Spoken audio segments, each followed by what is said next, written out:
Good evening, everyone. We're just going to be 1 minute or two while everyone gets sorted and gets logged in. We want to make sure everyone can hear the presentation this evening.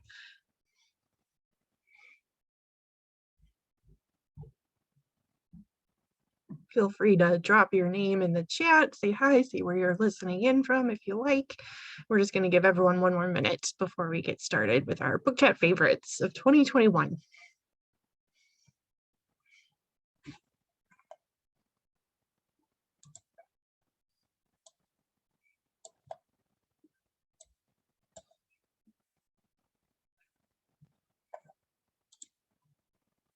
All right.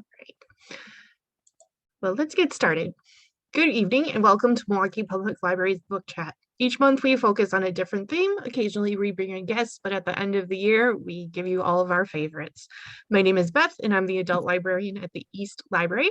My co-host is my esteemed colleague, Greg. He's the manager of the Center Street branch. He and I will be interacting with you in the chat this evening. You can also interact with each other in the chat and share your book recommendations, or if you have thoughts on any of our picks this evening. We'll ask Greg and I will also ask attendees at the end to either unmute their microphone and share their favorite book out loud or in the chat. We'll leave about 10 minutes at the end to do that. We're going to be moving really quick tonight. We had a lot of staff recommends this evening, but we invite everyone to just sit back and relax and enjoy the recommendations. We'll be emailing out a complete list with all the links, titles, and authors, so you don't have to worry about writing any of them down. And then go ahead and go to the next slide, Greg. So at the end of the year, I'm sure a lot of you see these best versus favorite lists. So everything to me, I don't know about you, Greg, but I always see the best. Like these were the best books of the year, says the New York Times, or this was the best audiobooks. And I don't know. I think it's kind of subjective. What do you think, Greg? Yeah, I think as we go on in the program tonight, you'll see that a lot of the stuff that gets recommended is nowhere near the New York Times bestselling list or Publishers Weekly or anything like that. So I think it is completely subjective, and we're just here to hear what people enjoyed throughout the year, not necessarily what sold 500 million copies. Exactly. And just because it worked the best for you doesn't mean it'll work best for somebody else, or maybe it will. So we're just here to talk about our favorites. Greg, did you have a poll question you wanted to ask everyone to get us warmed up?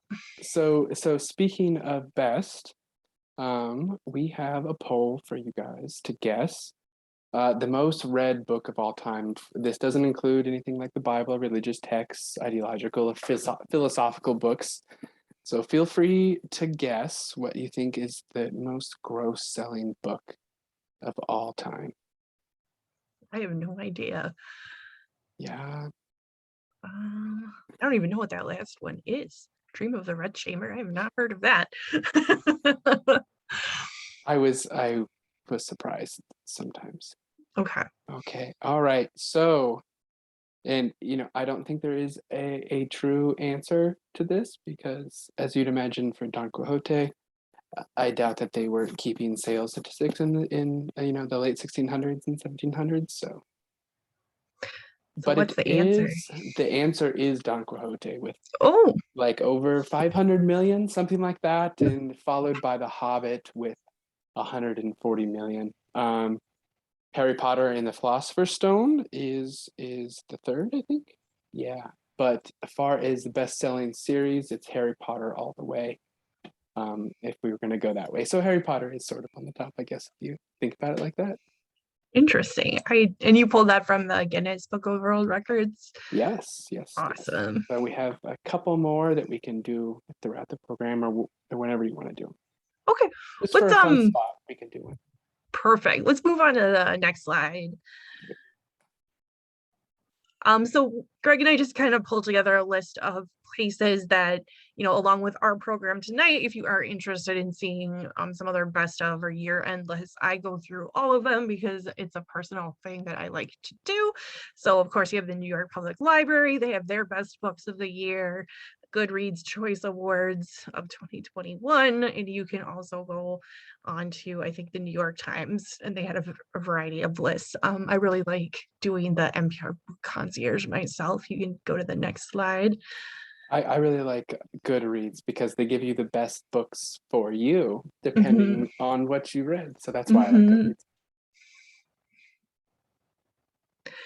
Yep. And then there's the Book Concierge, and then TikTok is kind of growing in popularity as being a big, huge influence on book buying. I'm sure if you've been in a bookstore recently, they have the as seen on TikTok table.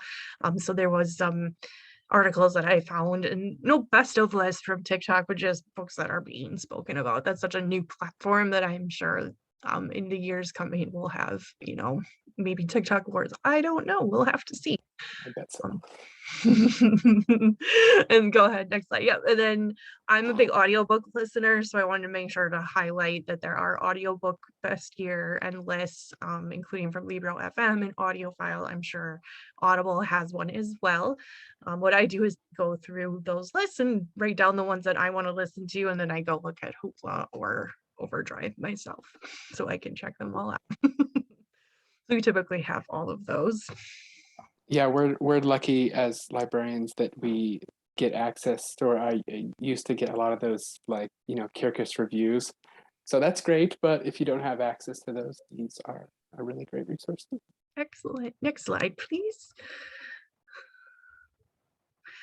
And then, of course, there's podcasts as well. I like listening to the Pop Culture Happy Hour podcast, which is from NPR. They did their 2021 best books. And then I think that was also, or that's the New York Times one down below. So lots of places that you can find things. And you know what? Whenever I look at those lists, they're all varied. There'll be some common books on them, but I find that a lot of times there's different things. So it's worth doing a little bit of hunting. And again, we'll send you the links to these things in a follow-up email in a couple days after our program. Greg, did you have another poll you want to share? Yeah, so here's another fun one talking about best-selling. How many copies did Harry Potter and the Deathly Hallows sell in the first 24 hours?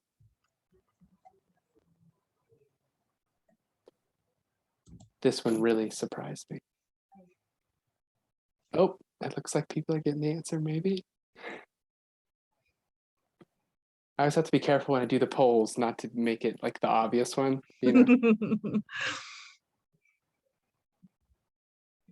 Okay, so we have 50% of the people guessing 1 million, but the answer is 8.3 million books in the first 24 hours, which is just that's so many books.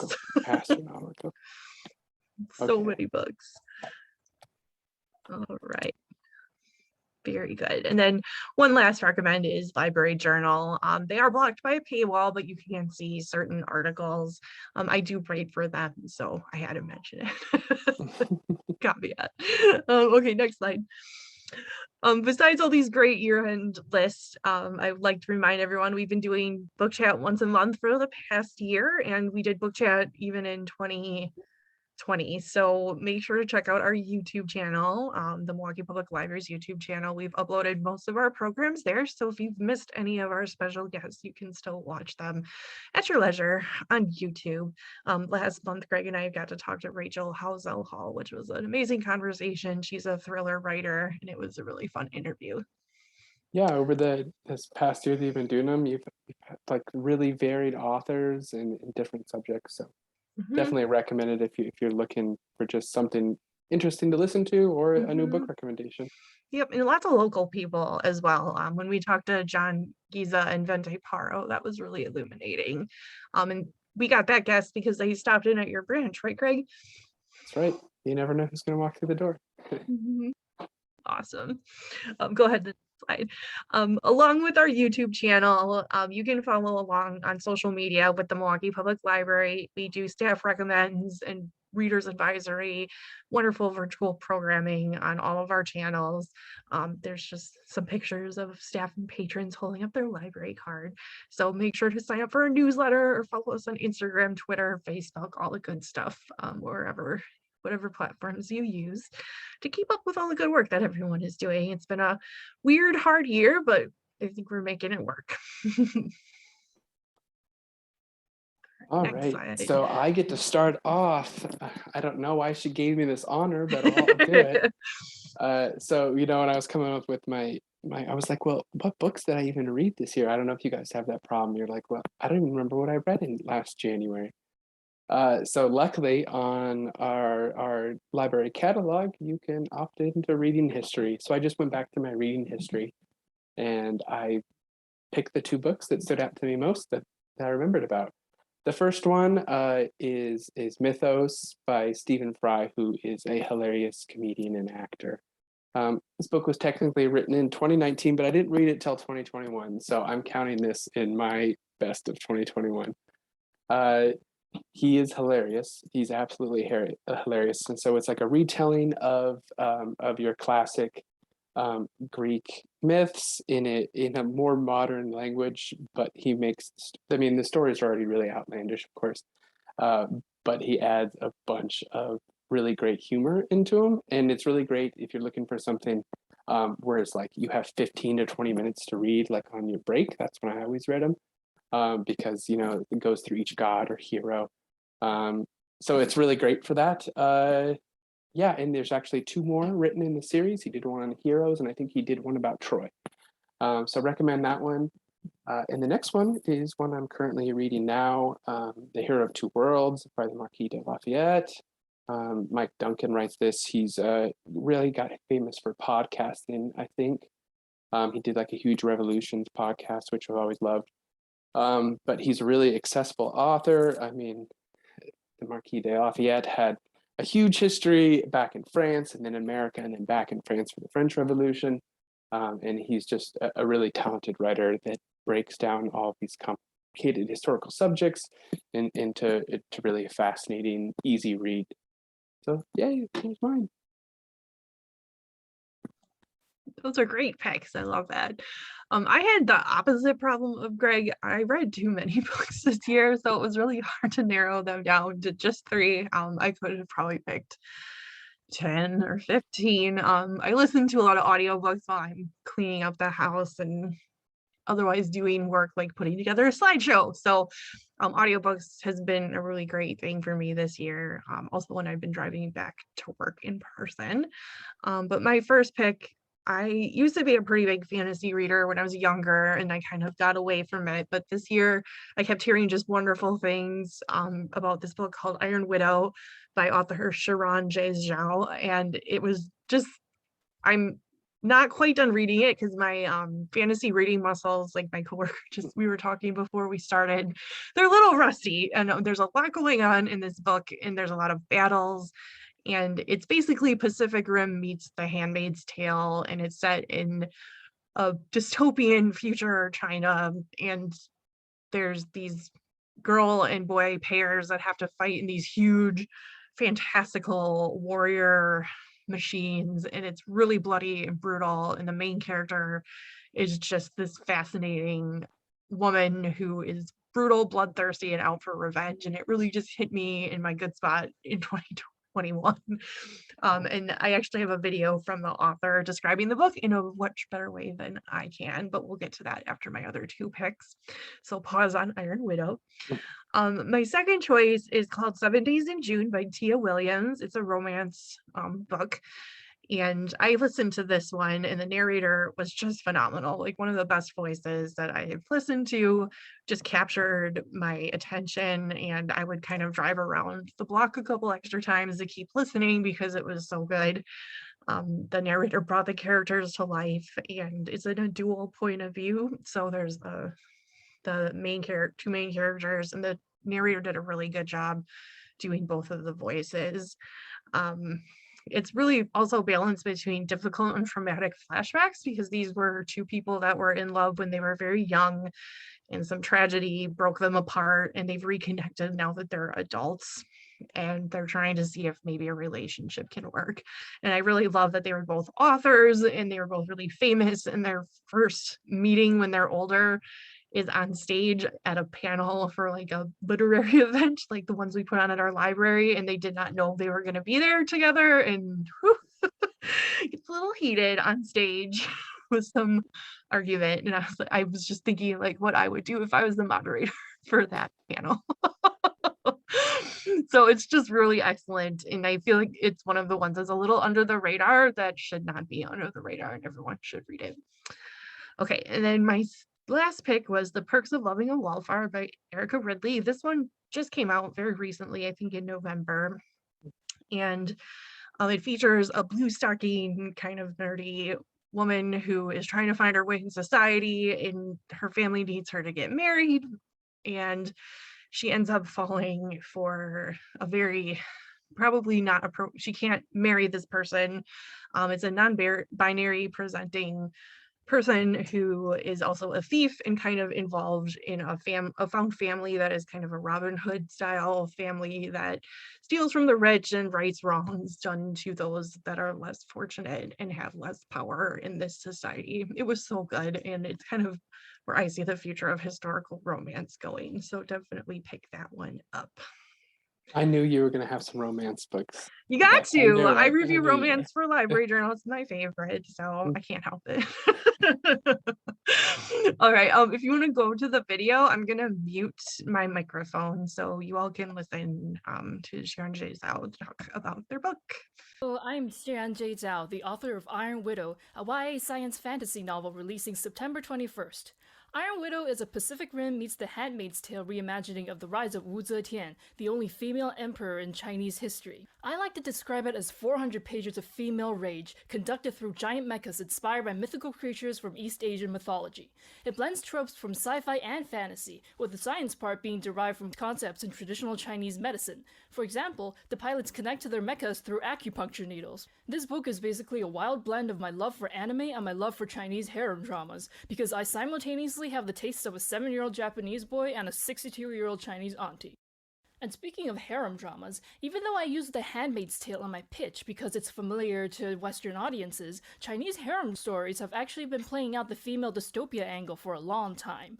It's a very culturally specific genre in Chinese media. They take place in lavish imperial palaces where thousands of women must serve a single man, which is the ultimate male fantasy but a suffocating female nightmare. And so they tell the stories of women trapped in this system who use every resource available to them to rise higher and survive. Empress Wu, my inspiration, personally survived 2 harems. She went from a concubine in charge of changing bed sheets to single-handedly ruling imperial China at its most prosperous and liberal peak. She defied all odds within this system designed to keep her down, and then rewrote its very rules to take command of it. Iron Widow reimagines her as a teenage peasant girl who grew up in a vastly different world, one inspired by various Chinese dynasties and also modern China.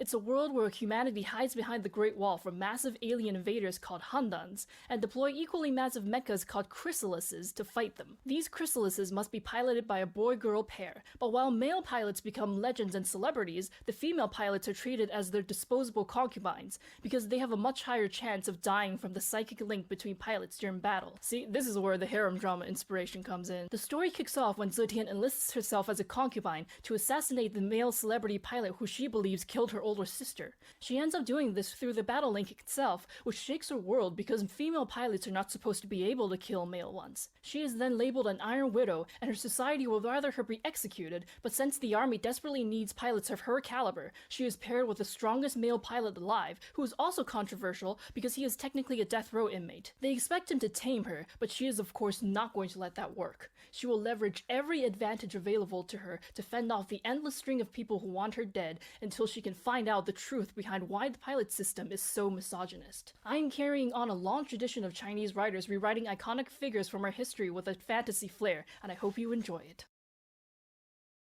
I could see how that would take a lot of bandwidth to figure out everything going on in that book, but it sounds fascinating. It sounds great.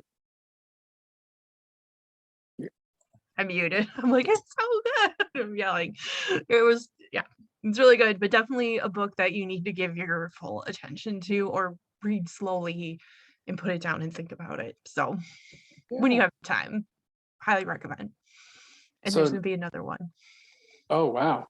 Wow. Mhm. I don't know how reading it is one thing, but writing it is quite another, dealing with all of these Brilliant. subjects. All right. So now on to our staff book reviews. So Beth asked library staff if they would mind submitting their favorite book of 2021. So we got a bunch of submissions.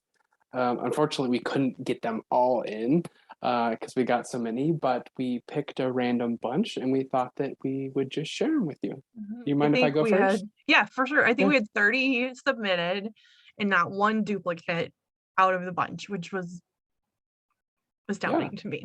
Yeah, it just goes to show you, that everyone's favorite is their favorite, and most people, aren't going to pick the same one. So our first one is from Beth's boss, Enid, over at the East Library branch. She chose Still Midnight by Denise Mina.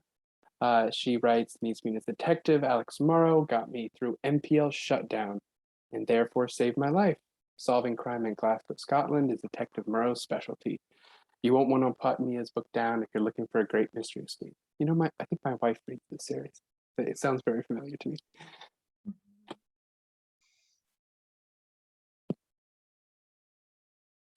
All right. And then Lexi from the Central Business Office recommended Calm the F Down, how to control what you can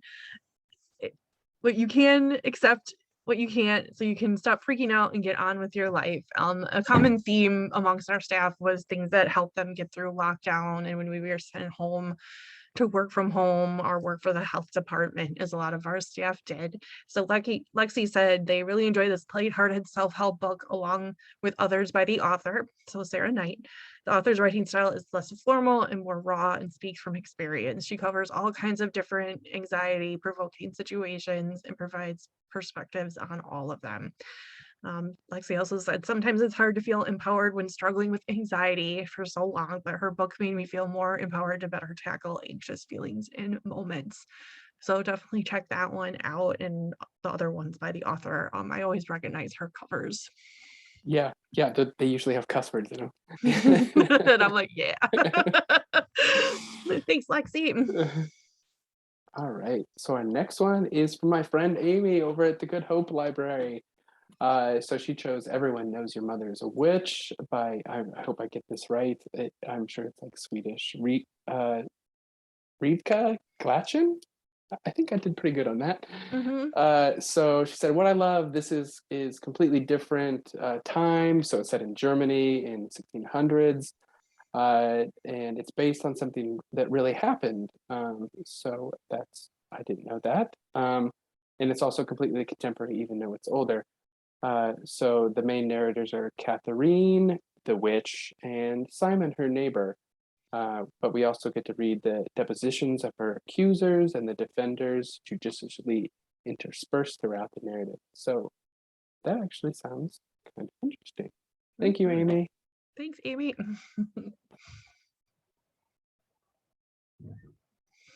All right. Maria from the Mitchell Street branch manager recommends a book that is about processing natural fibers for hand paper making. And I don't know if you have met Maria, but I know that she works in paper archiving and does really awesome things with paper restoration. So this one is called In the Field. She would give this paper making gem 5 stars, even if she wasn't biased, in favor of the author who taught her paper making more than a decade ago. This compact volume is a distillation of her more than 3 decades of knowledge developed by making paper by hand from plants found in and around her farm. Beautifully designed, wonderful full color photographs. She'll walk you through the entire process, selecting plants to use, gathering and drying them, and instructions throughout. So if you're looking for maybe a new hobby in the coming year, this would be a great one to check out. Or if you just want to see gorgeous photos of the author's farm and where she lives and the paper making process, definitely give this one a go.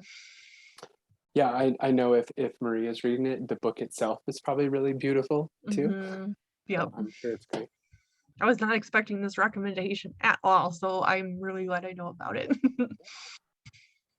All right, so our next one is from Brett, who's the manager at the Martin Luther King branch. So he did All I Ever Wanted by Kathy Valentine. Kathy Valentine. So he writes, he's read a bunch of, band biographies and memoirs, but this one just won him over. So Kathy is the basis for the legendary all-female rock band, the Go-Go's. She not only tells some great stories about the band behind what we got the beat, but also shares the challenges of both her unconventional childhood and entering the male-dominated rock world in the late 70s and early 80s. To put it lightly, she's been through some stuff. So thanks, Brett. I love a good memoir. Absolutely. All right. And then Lauren, who is a Zablocki Library Branch Circulation Assistant, recommends Madame by Phoebe Wynne.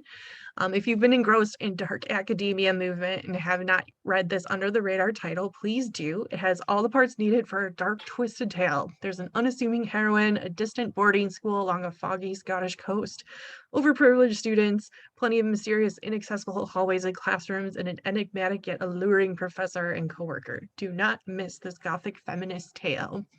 I'm gonna put that one on hold right away. That sounds great. I was just gonna say, I think Lauren should write the short book descriptions for websites. That was really good. I publishers. love it. Yeah, that's great. Thank you, Lauren. All right, Kimberly over at Mitchell Street. She did Not My Problem by Kara Smith. Yeah. So Not My Problem is a hilarious teen young adult novel whose protagonist, Aideen, is a scholarship kid at a fancy school and doesn't fit in. So sounds like a great high school story, which I know a lot of people love. So her best friend is pulling away and the grades are bad. And she has home life problems. She can't seem to solve these problems, but she walks in on her school enemy. There's always has to be an enemy. Who pushes her down the stairs. So she says that the plot works so well that other students approach Aideen for solutions to their own dilemmas and hijinks ensues. Readers will root for the character Aideen succeeding school, life, and maybe even a little romance. Ooh. Yeah, you can tell how different all of these recommendations are, which is really fantastic. Oh, we got another one from Amy from Good Hope Library. This one is Freshwater for Flowers by Valerie Perrin. It's set in a cemetery in Burgundy, and this book ought to be as depressing as all get out, but it's somehow not. Violette is the resident caretaker of the village cemetery, familiar with and available to those who come to bury and visit their departed family members, lovers, and friends. This book has everything: love, death, murder, laughter, flowers, food, and cats. An Italian production company is making a TV series based on the book. That sounds like it would translate very well to the screen, and I bet it will be gorgeously filmed if it's set in Italy. All right, I think we're getting close to the end of our recommendations, but we have one from Tanya over at the Capitol Library. She chose, I'm just going to say it's shit, actually. The definitive 100% objective guide to modern cinema by Lindy West. So this collection of movie reviews by the incomparable Lindy West is a love letter and a breakup note all in one. Humorous, irreverent, and tender, West revisits the movies we love and those, maybe, love to hate. The audio book is read by the author and is an ideal way to read the book. She rates it 12 out of 10, so it must have been great. Yeah, the audio, I listened to this one too, and it was really a great listen. And I have to see the essay on the movie Speed. It was my favorite because that is my favorite movie. Lindy also has a humorous rating system for the movies, which is worth looking at just for that alone. I like people that recommend, like you mentioned, the audiobook form of it, and she specifically mentioned this one. Like sometimes, the better format to actually, kind of experience a book or whatever is it's to listen to it, not to read, especially if it's read by the author themselves, and you kind of get their inflection in their voice on like how they think the characters would be sounding. And what their humor or their comes feelings. through. Yeah. Agreed. That's great. All right. So these next ones we're just going to kind of fly through for the sake of time. again, we had 30 recommendations from staff, and we will definitely share the entire list with you in the next coming days. So these are just these are all kind of thrillers. I see I duplicated one. Oops. Mrs. Rochester's Ghost by Lindsay Marcotte. The Final Girls Support Group by Grady Hendricks. And then we already talked about Madam. Again, just hit up our social media. Our social media team has been doing a great job showcasing staff recommended reads throughout the year. These are just two from our young adult library staff, Fiona and Anaya. So we have Heartstopper, which is a really great graphic novel by Alice Oseman. And then one of the good ones, I can't read the author from back here, so looks great though. Next slide. Yeah, a few more. The Hallow Places by T. Kingfisher, and The Ancestries by Danielle Trussoni. I think I've seen this Hollow Places one. I think that's somewhere on my list. I think our staff member who recommended that might even be in the audience. So thank you for recommending that one. It sounds great. I'm going to put it on my list for sure. You can talk about it at the end if you want to. Yeah.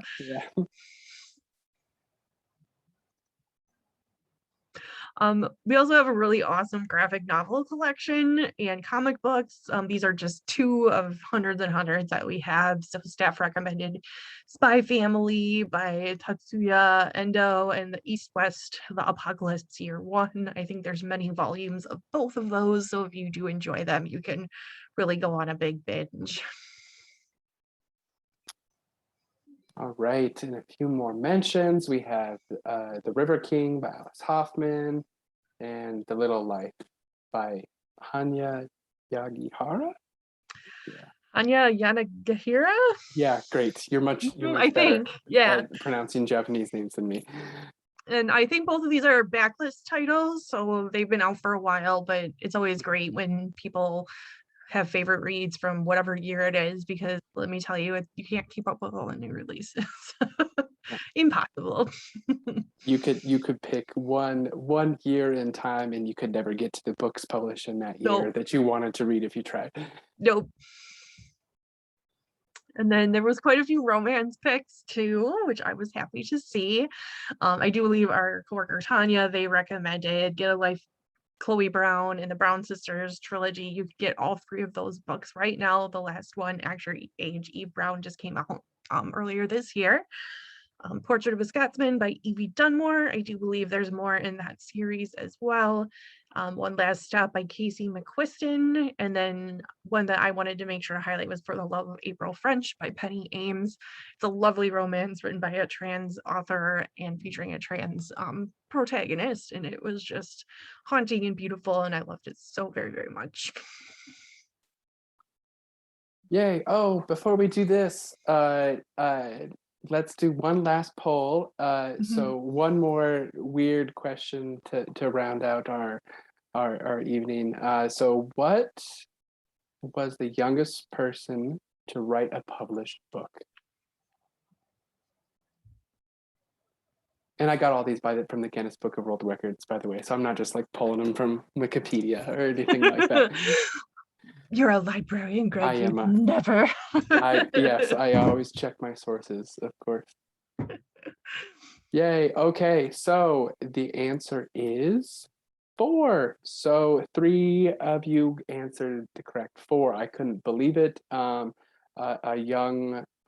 girl, a very young girl, wrote the book, I think in the 50s. I can't remember the title. I'm sorry. I wish I had it in front of me. And the youngest boy, I think, was 5 that wrote a book. So don't ask me how they did it, but they did. Yay. So as we were talking about the night, about all the things that were recommended, all these lists you're going to see online, of the best books of 2021. Here, I just wanted to pull some stats. So these are the most checked out books from all Milwaukee County libraries for the last year. You'll notice that they are all fiction books, and that's because nonfiction can't compete with the fiction books that we buy, 60, 70 copies of throughout the system. You're never going to see that many nonfiction books of the same title. So that's why they're all fiction. So Midnight Library, Matt Haig is the most with 1721 checkouts. So I think there's only 120 copies in the system. So, you know, that's pushing 10 plus checkouts per copy. So just goes to show you, you know, none of these are like, if you pull up the New York Times list, I think only 1 or 2 are on the New York Times list. So, you know, what's popular is not best, and what's best may not always be popular. Yay. Yeah, so this one actually surprised me that it was the most checked out of. I'm like, the most checked out book of the library is about the library. Well, that's right. I have to say though, now that we know this, I still help shelf holds at East, and I have to say I have seen this one a lot of times hit the whole shelf, so it all becomes clear. I think there's still like 170 people waiting for it, even after a whole year of bringing in stuff like that. Get that one on hold right away. We'll send you the link in a couple days. All right, so if anyone would like to share their favorite book in the chat, or you can raise your hand, or you can type in that you want to share, feel free to, or otherwise we hope you'll join us for next month. Ooh, Sandra says in the chat that Midnight Library was great. I want to know, what did you like about it, Sandra? If you feel free, you can type it in.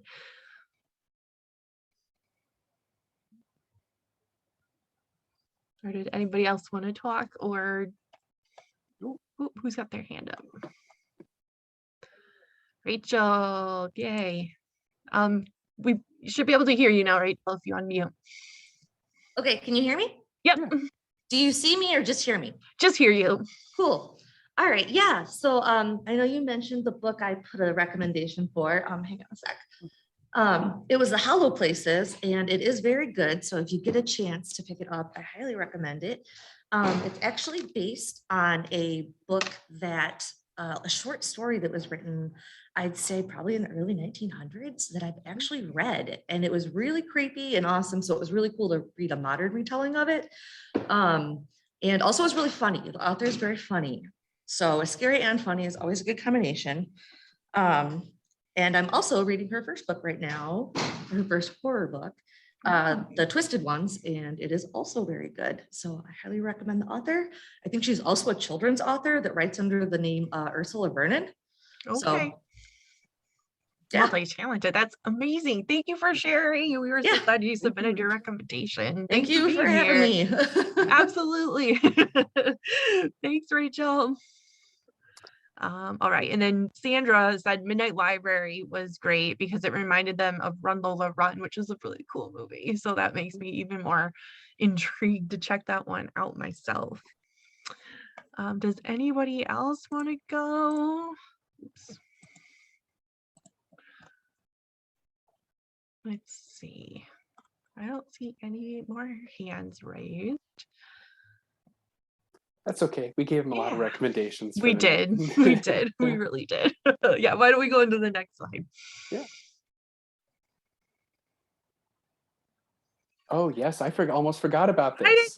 Okay, no. so I don't think either of these people are here tonight, but that's okay because I didn't say you had to be.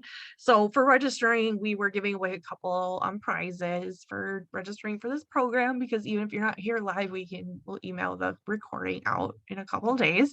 So Milwaukee Film and the Bronzeville Collective were so gracious to donate us some prizes. So Jeannie M, you'll win a Milwaukee Film Festival membership, and Janice W, you'll get a Bronzeville Collective gift card. Those were absolutely left over from our summer reading program, but we will be bringing the summer reading program back this summer in 2022, so stay tuned for more information. And a big thank you to my boss Enid there in the photo for being my willing model. I was just gonna ask about that. Yeah. I was like, you are being very kind to me to let me do this with your picture. She looks lovely. All right, next slide. And then, of course, before we end with everyone tonight, and we'll drop the registration links to you. Book chat will continue on into the new year. So January 11th of 2022, we're going to be welcoming a special guest, Rochelle Molander. Rochelle is an author of the recently published Mightier Than the Sword and is a book writing coach. She's going to be talking about creativity in the new year.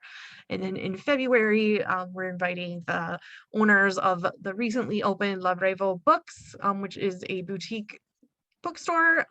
I'll send you a link to their online catalog. You can shop online. They're a local independent bookstore. The author for January hasn't she done library programs before? Does she do like creative writing for kids? Yeah, she does. I think she's in the audience tonight too. Hi, Rochelle. Yay! Yay! I thought I recognized her face. That's great. I'm so She glad says she's hi. here. Yeah, Rochelle does the Dream Keepers program and a lot of creative writing sessions with kids in the library too. It's going to be a really fun time. Awesome. Any last thoughts, Greg? No, I enjoyed this very, very much. I got some book recommendations of my own, which I'm happy about. I don't know if I'm gonna do that fantasy one. What was the title? Iron Widow. Yeah. That might be a little bit too much for me right now, but I can put it on my list for maybe down the road. But absolutely. Thank you Same so for much me. Thanks for putting this all together. I'm really glad we got all these recommendations in one spot, and it's a great end to the year for this awesome program. Absolutely. Thanks for joining me as my co-host, Greg. Hi to Mary Sherwood out there who retired halfway through our year, who was my first co-host. It's been a good time during a wild couple years of library programming. So have a wonderful evening. And it looks like some patrons have ordered some of the books already mentioned. And then, yep, we will absolutely be sending a follow-up email with the complete list, all the links, everything you need. I'm probably going to ask Greg to do that because I will be on vacation. I gotcha. I'll do it tomorrow, I promise. Beautiful. Yep. All right. Well, good night, everyone, and we'll see you in January. Good night, everyone. Thank you for coming.